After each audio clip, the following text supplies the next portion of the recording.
Well, hi there and welcome along to What's the Word in association with Ladbrokes. This week joined by James Mordaunt from Ladbrokes. We've got Mark Boylan in the middle and David Jennings beside me as well. What a week we've had. York's been special and Enable the most special of all. Yeah, I just love watching her run, and they kept things simple obviously the other day, and I don't think we give her enough credit for beating Magical. Magical is a pretty good filly, and to beat her by 2 3/4 lengths was a really good performance.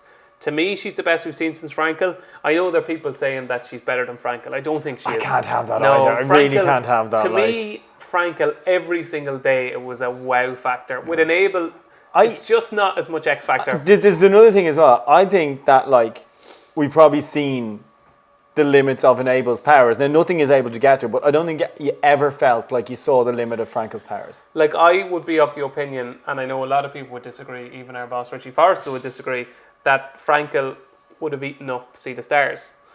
But that's a personal opinion, and everybody's entitled to their opinion. I just thought Frankel was there were days when you'd watch Frankel's, particularly in the Juddmonte International. I mean, the day he went by St Nicholas Abbey he was stood still, just that performance in particular would now, obviously, the different runs. Well, of course. To Enable's credit as well, she's gone around the world and done it, and Frankel didn't is the only criticism out. Now, I'm a huge Frankel fan. I also think it's easier to be wowed by the speed of a Frankel over a mile and a quarter. Enable can be a gradual, she can be a slow burn at times, but she's brilliant. And it was brilliant to see her the other day, but I just think from an international point of view, connections deserve huge credit. She is a mare, I'm sure it's a big part of it too. But to go Breeders' Cup, to go Arcs, to actually be willing to go on the Irish Oaks, really, you have to praise the campaigning of her. Yeah, absolutely. I mean, she is. The other thing is, she's never going to get, no one's ever going to own Enable. No one's ever going to own Enable's progeny. So there's no, they aren't doing this for the good of the people, essentially, because it's not like they're adding value to her. She was instantly valuable as soon as she won the first Group 1. So, it's very important to come back again this year. It's incredible, yeah. What was your favourite performance, Meyer? For me, it was last year's Arc for personal reasons. I was working for the Racing Post. I was reporting on the race, and just the atmosphere in Longchamp that day was just electric. And obviously, Sia Class was flying home and passing the line. You kind of knew she had held on, but it was like, whoa, did that actually happen? It was just, I thought it was a brilliant race to watch. It was the perfect horse race for excitement. Yeah, yours, Mark?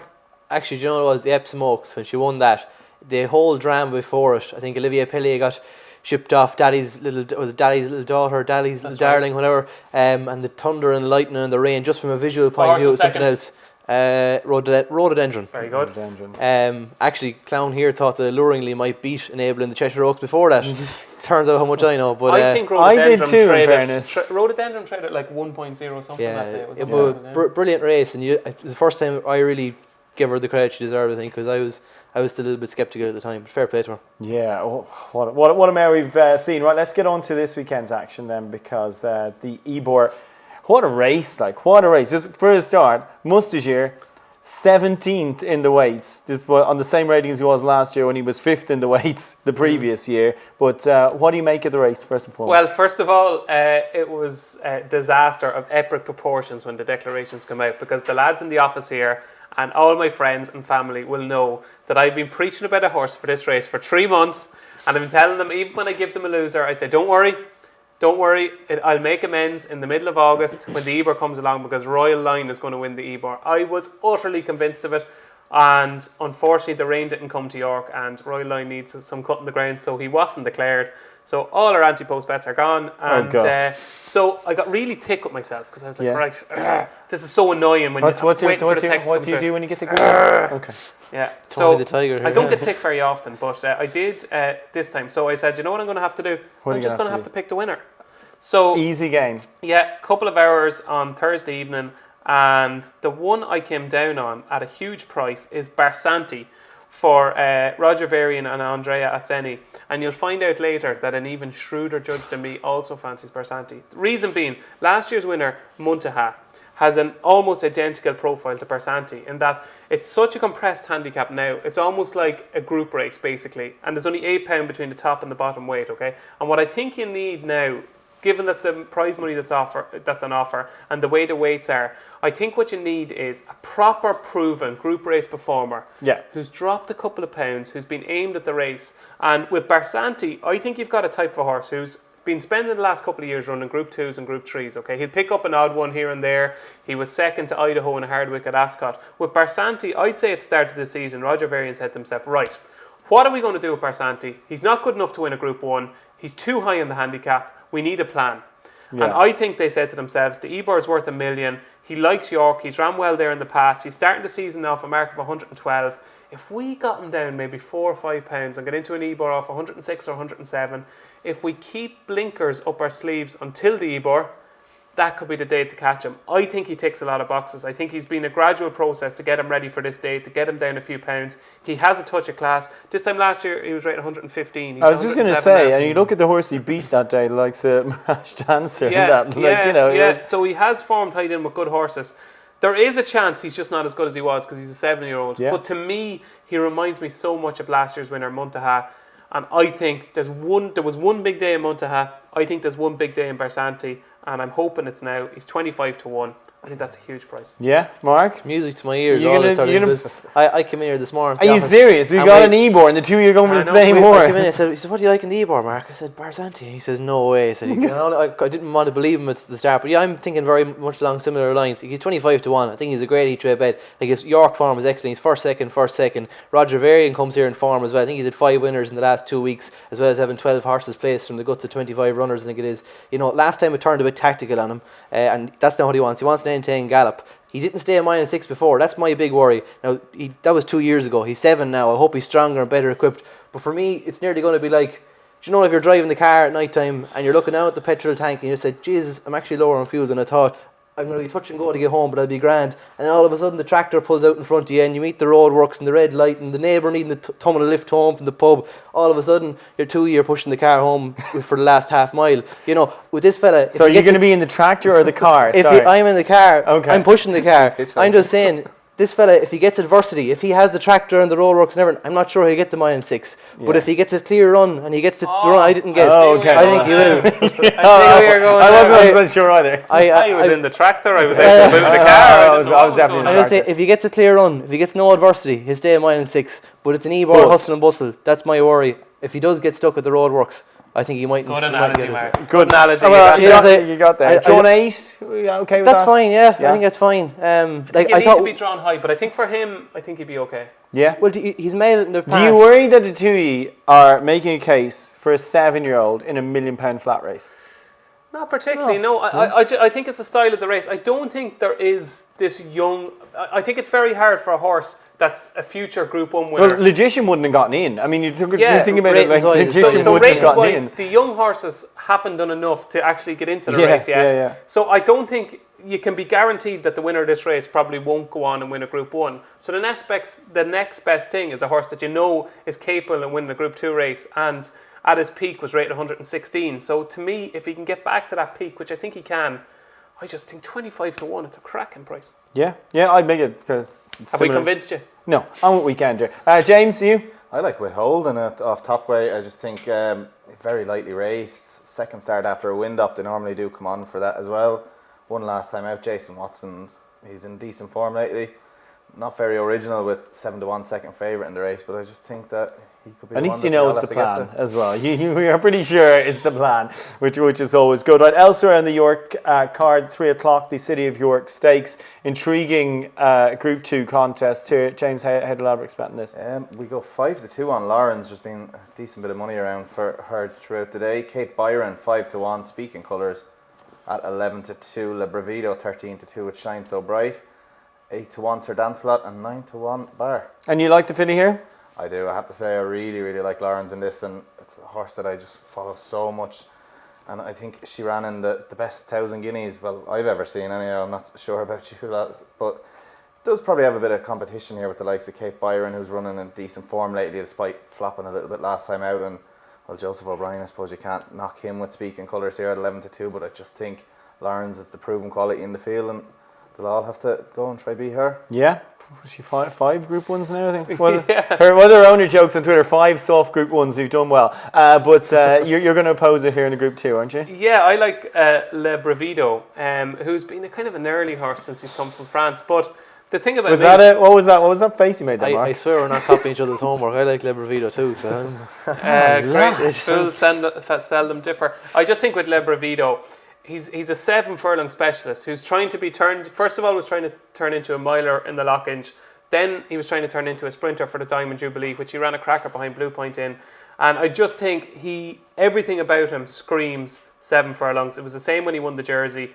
To me, like 13-2, about a horse of his caliber with his terms and conditions, the track would be perfect, the trip is perfect, the ground is perfect. Like in a race like this, I don't see how he can be 13-2 and Lawrence can be 5-2. That makes no sense to me. Yeah, well, I would make a case he should probably be second favourite potentially anyway. Yeah, he can be a little bit. Oh, I don't question Lawrence should be favourite, but I would make Lebrevito about a 7-2 shot. Yeah, what about you, Mark? He's kind of in last chance saloon territory with me at the minute. You know, I think he has all the ability in the world. I'm not saying it's something that he has to overcome in a mental sense, but I think he has to. If he doesn't win these circumstances, I don't think he will win a Group 1. This is the mile and division at the minute. This is as strong a Group 2 as you're going to find around, considering that we have had a lot of watery Group 1s this season. But I just think he's £3 inferior to Lawrence. He gets £2 off her here. You know, I just think this is, as David says, these are the perfect conditions. Perfect conditions for Lebrevito. What do you like one here as well, James? Lawrence, yes. Yeah, you're with Lawrence. So Lawrence and Lebrevito. Gordon Lord Byron backward all started again. He won it was his first big day. His kind of breakout moment here in 2012. The same meeting at York that Frankel won the Juddmonte. So it's quite incredible. He's been some sort. Well, I tell you an unbelievable stat about Gordon Lord Byron, which was given to me by the trainer this morning, but it's unbelievable. Gordon Lord Byron, sorry, let me phrase this right. Basically, none of the horses he's running against in this race were born when he won this race.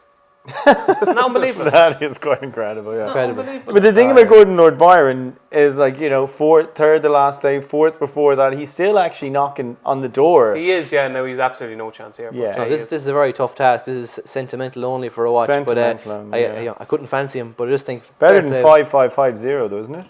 Fantastic. That's what the Burritos form is. Go on. I don't know where you're going with that. Right, let's move on to the rest of Saturday's action. Go on, Mark. We'll start with you. You're going all the way down to Killarney. I think Greg from Love Island is going to be down there as well, so you've been good company if you're reporting from there. I wouldn't know him if I saw him. Yeah, right. I think the opener at Killarney, I really like Paddy Toomey's filly, Raven's Cry. I love the way she did it at Galway. She holds a Migler entry. I think she's in the Rockfell as well. Just think she's very, very classy. It's a match race between her and Baby Zeus. Ger Lyons is the one that beat Arthur's Kingdom, I think it was, there last month. But no, for me, I like her. Elsewhere, then at York, actually earlier in the car, I like Zaki in the Strensel. I think David is on board with me as well. We disagree on one on Saturday, though. I think Big is a big price at 18-1 in the Rosa Stakes, the 4:10 at York. Yeah, like I'm a big fan of Night of Thunder this season. It wasn't a sire that I saw about to have a big year, but I think half of his runners have won. John Murphy, you'd expect him to be having winners at Killarney this time of year, but I think his horse is plenty classy. Wouldn't like the ground last time in the Phoenix, but he beat Mill Isle at Downryle, and we've seen what she's done on Frank the Farm at the Curragh. So yeah, I think he's got a real good chance at 18s. And bar that, maybe the Celebration Mile of Goodwood. Scardu is another horse that I have a lot of time for. I think backing off him and giving him a break after a busy first half of the season could see him come back. There's a race where a lot of them are kind of, they're top weight and a handicap sort of horses, listed Group 3 sort of horses, but I think he still has the potential to be a real high class performer. That's at Goodwood in the 205, Scardu. Yeah, elsewhere at Goodwood, do you like a couple of Goodwood in there? I do, yeah. Me and Mark are singing the same song all day. Scardu, like if you go through the race, Duke of Hazard, Beat Le Bon, Happy Power, Turgenev, Nialetti, they're all Group 2, Group 3 performers, right? They're all rock solid in their own right. But this is a proper Group 1 horse. Ran a cracker, won his own group in the Guineas, was just caught on the wrong side. Ran a cracker in the Irish Guineas, ran a cracker in the St. James's Palace Stakes, been eased off, hopefully for an autumn campaign. Looks like they found a nice opportunity, doesn't it? I think this should be much shorter. I'd make Scardu closer to even money than 5-2, to be honest. But in the race after that... Which is a better 5-2 shot, Scardu or Lawrence? Oh, Scardu. Yeah, that's okay, just make sure. Yeah, Scardu. In the 240, I feel really guilty here because I'm doing the dirt on one of my old favourites. Who are you doing the dirt on? Dark Lady, who I put up on this show a couple of weeks ago. Yeah, that's Travel fine. Like a Dream. Yeah. And I didn't think she quite got home over 7, but she still ran very well. But there is a filly in this race who I think potentially could win next year's 1,000 guineas. Oh yeah. It's a horse called Boomer that's trained by Tom Dascombe. Beaten first time out at Haydock, only finished 4-5. The performance next time at Newbury was absolutely spectacular. Beat a newcomer of Godolphins called Deep Snow.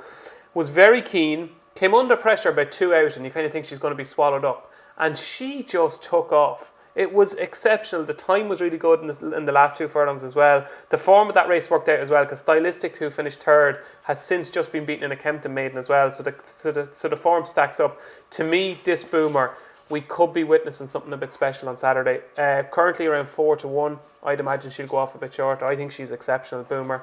And was there one other one I liked as well at Killarney in the Ruby Stakes at 2:30. Wanna Be Better was one of Frankie's rides who was just beaten the night he was in Killarney. I think she really likes Killarney. She is rated 101, so she should be bang in the mix. And Chris Hayes takes over. So Lady Wannabe in the 2:30. What are you saying, jockey upgrade? Not far off, or at least on Killarney knowledge anyway. Sorry, James, you like a couple on Saturday as well. One at Goodwood in the 350. Yeah, in the Ladbroke Mark Stakes on Saturday in Goodwood, the 350. I like Sir Ron Priestley, he's 4 from 5 this season, and he won at this course last time in a pretty decent handicap, and still entered in the Ledger as well. So will probably need to be winning this, you would hope, if it's going to take its place in the Ledger. And then the 355 at Newmarket. I do like this Godolphin runner, Land of Legends. Has won 3 starts over 7 furlongs this season, but is stepping down to sprinting, so might be a little bit of a worry. But I just think the form he's been in this year, and the fact that he's keeps winning and keeps doing it from the front, I think Callum Shepherd could guide this one home in front. Yeah, that's fair enough. Quick word on the one decent race on Sunday, the Weatherby's Bank Supreme Stakes Group 3 contest at 4:10. Do you like one here? I do actually, and it's a big price. I like a horse called Maj Juste, who's trained by Roger Varian. David Egan takes the ride. This is a filly who ran in the Guineas earlier on this season, and I just thought last time behind Billistown Brook ran an absolute cracker. Now you'll see on form figures it finished 8th, and you'd say to yourself, sure, how could I have run? I just advise people to have a look at the race, because she made up an astonishing amount of ground up the home straight. To me, she's a filly who's just coming to herself now this season. I do think she's trained on, judging by her last race, and she could be 20-1 like Maj Juste, so a tentative vote for her. You got Mot Juste. M-O-T, and then a new word, J-U-S-T-E. Indeed. Mark? Another kind of Frenchy sounding word, Swedwa. I think he's really rock solid. Lamato is obviously clear chance on ratings, but this fella isn't too far off him if you're to equate. I think the fact he gets £3 from, just loves Goodwood. Always runs well in the Lennox, and he was unlucky last time. A few of them were unlucky. Speaking Colours is also unlucky as well. But you know, he's just rock solid. This sort of race is where he's going to find his turn. I know they've experimented with different headgear lately, but just think he's very, very dependable. Good stuff. Anything else on Sunday for you? I like Ananerium in that race. Gave Richard Hannon his 1,000th winner when winning at Epsom, and I just think probably back to a weird track. Do it from just held up at the back, and then tends to try run on it, and hopefully we'll see Ananerium doing that again. Good stuff. Right, let's get our best bets of the weekend then. Go on, James. We'll start with you. Yeah, I'm going to go for a busy hour there. Between 3 and 4 on Saturday. 3 to 4 is going to make your Saturday. Don't bring this man on Saturday, 3 to 4. You won't be up at 3 o'clock if you're out on Friday night. This will be... I've seen you on a night out. No, not at all. This is happy hour for me now at 3 o'clock. I'll go with Lawrence to start it off, Land of Legends, and Sir Ron Priestley in the 355 Newmarket and 350 at Goodwood. Good stuff. Yeah, 3 for me actually. I forgot to mention the last one. 12.50 at Killarney, Ravens Cry. 4.10 at York, Think Big price. And 7.10 at Kilbeggan, Ocean Glandor, dropping back down in grade. And after being probably outclassed in the Galway Blazers, could have a big chance off a bigger weight. Good stuff. That'll win. Okay. Mine are 205 Goodwood, Scardu, 240 Boomer, looking forward to seeing her at Goodwood, and in the 3 o'clock at York, Le Bravido. Good stuff. My best bet of the weekend is Tacitus in the Travers Stakes stateside on Saturday night. Thanks for watching. Thanks for listening. We'll be back again next week with more What's the Word.